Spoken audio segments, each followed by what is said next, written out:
तपाईले वरिष्ठ तथा अनुभवी विशेषज्ञ डाक्टरलाई देखाउनुभयो, महँगो क्रिम र सेरम पनि लाउनुभयो र फेसियल पनि गर्नुभयो, तर सनस्क्रिन लाउनु भएन र घामबाट जोगिनु भएन भने तपाईको पिगमेन्ट सम्बन्धी समस्या सम्भवतः समाधान नहुन पनि सक्छ।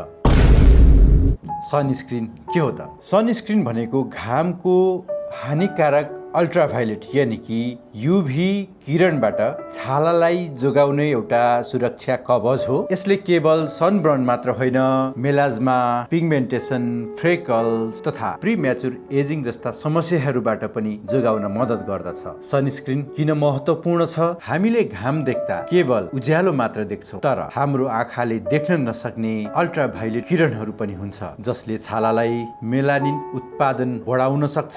फलस्वरूप विभिन्न किसिमको दाग तथा धब्बाहरू देखिन्छन्। कोलाजेनलाई घटाउँछ, फलस्वरूप चाउरीपना छिटो ल्याउन मद्दत गर्दछ र विभिन्न प्रकारको क्यान्सरहरूको जोखिम बढाउँछ। यी सबै समस्याहरूबाट बच्न सनस्क्रिन अत्यन्तै महत्त्वपूर्ण छ।